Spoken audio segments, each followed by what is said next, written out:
is a sculpture by one of our sculptors, Bilming, and it's sitting in the hallway at the entrance to the museum between two galleries that tell about or share the history of enslavement on Bermuda, or parts of it. They can't tell the whole story, it's impossible. Tell parts of it, selected bits of it. And what we did with this on the program, and what we'd love our docents to maybe do, or ambassadors to do with the public, is we had people stand around it because it's large, it's taller. And that's the beauty of museums, because people can have this immersive experience. They're in this space with this thing. And we ask, what do you see? In a word, describe your response, your feelings. How might you place yourself in this configuration? What's present, what's absent, what are the historical themes? And we had them, because we had a whole group, discuss in pairs. You don't have to share with everybody initially. Kind of think aloud. And we had very interesting responses because of our history, because of our location, because of who we are. And I placed this quote here to give a sense of the strength of the responses.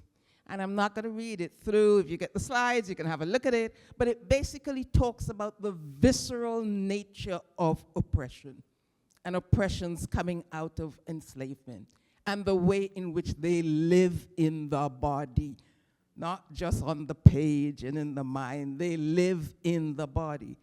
And the responses that we got with people standing around this illustrated this. Very, very sometimes difficult conversations. So part of our training has to be, how do you as a host, or how do you as an ambassador or docent navigate that kind of discomfiture? Your own discomfiture and the discomfiture of those who are present. What can you do for yourself first? That's the initial thing, because you really need to say, okay, so how am I doing in this? How do I want to respond? What choices do I have when I hear difficult questions, when I'm triggered by remarks? What is going on with me first? And then what's happening beyond me? And so, oopsie, I want to go the other way. We use this again. And we encourage them to use this all the time, to simply slow their thinking down. And it happened in that session. People said things that were triggers. People were triggered. But if we can pause, okay, what happened? Think about it. Reflect. How did that land on me? Why? Why did it land? What did I bring to it? What do I bring to it? What are they bringing to it? What kind of meaning can I make out of this within the session? Okay.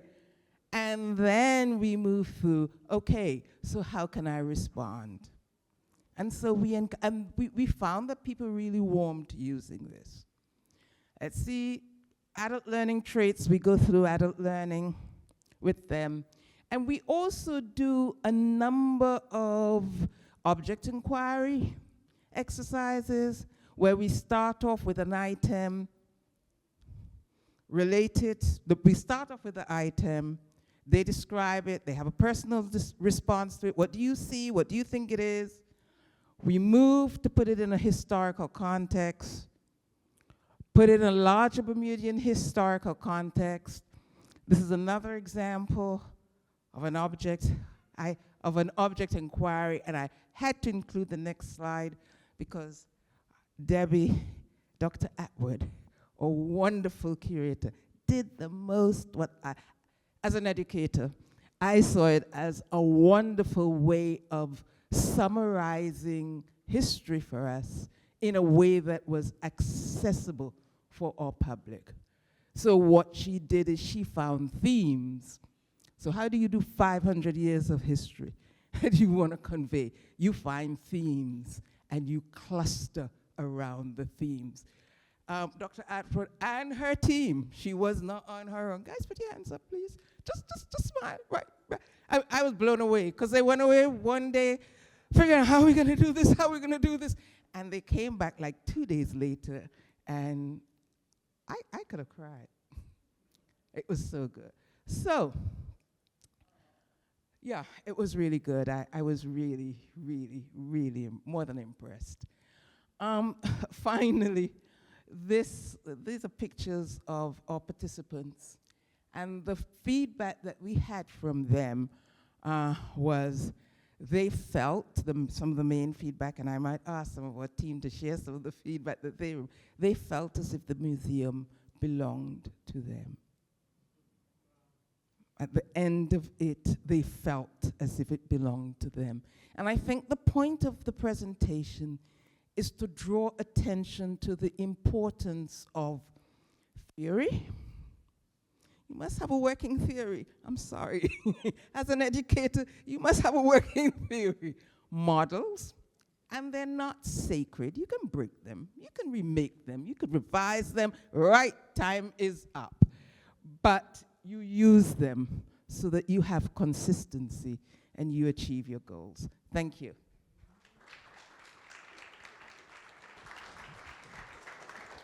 All right, I'm so sorry about that. We only had 20 minutes, and we need to have Q&A so that we have our call and response as part of our engagement. So I'd like to open the floor to any questions. We have 7 minutes for questions. Or if you want Janet to add something else. You want Janet to add something else, don't you? Okay. All right. So, Janet, I'm going to give you 2 more minutes. All right, so 5 minutes for Q&A. I could. Yeah? I had a participatory activity that could get us into the questions. All right. If you want it. Participatory activity. Okay. If you just turn to the person next to you. Me too? Okay. And share with them what stood out for you. Share with the person next to you what stood out for you. From the presentation, what stood out? What stood out? What stood out? Or how did it land on you?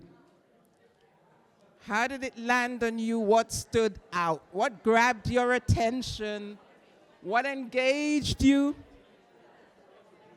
What engaged you? What stood out? I'm fine.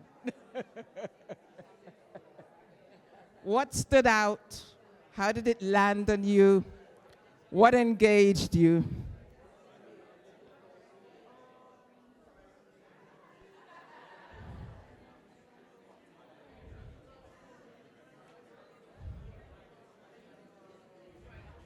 Okay. Okay. Okay. We have to be participatory. Okay, folks. Okay, folks. Okay, folks, that was our minute. That was our minute of participation. Do we have more time? Do we have more time? Do we have more time?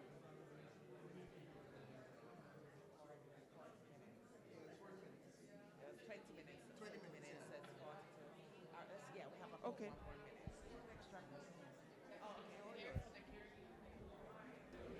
So my partner and I struggled because no hablo español, poco inglés. Yeah. All right. Question.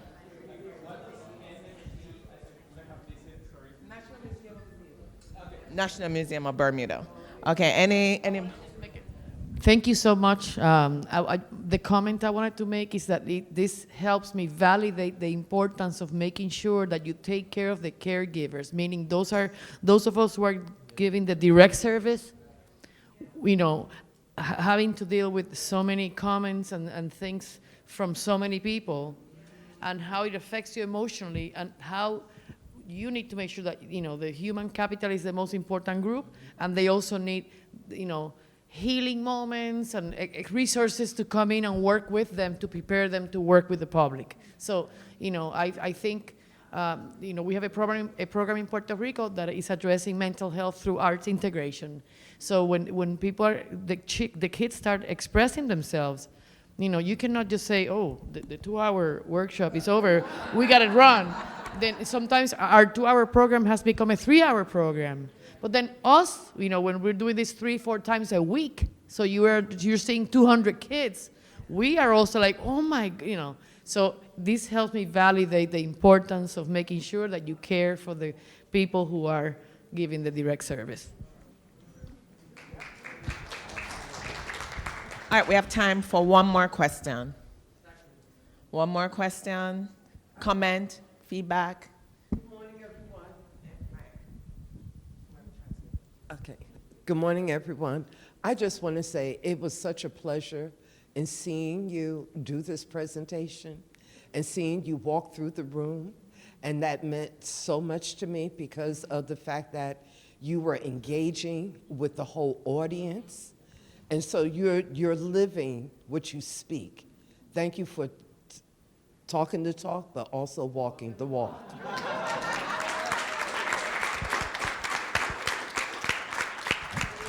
All right, colleagues, unfortunately, we have more engaging panels ahead of us, but I invite you to, as the day progresses, if Janet is available, you ask questions, share, network, and remember the mics are important because we have simultaneous interpretation at the back, and they need to be able to hear to ensure that everybody can participate. All right, thank you so much. And looking forward to seeing you throughout the rest of the day.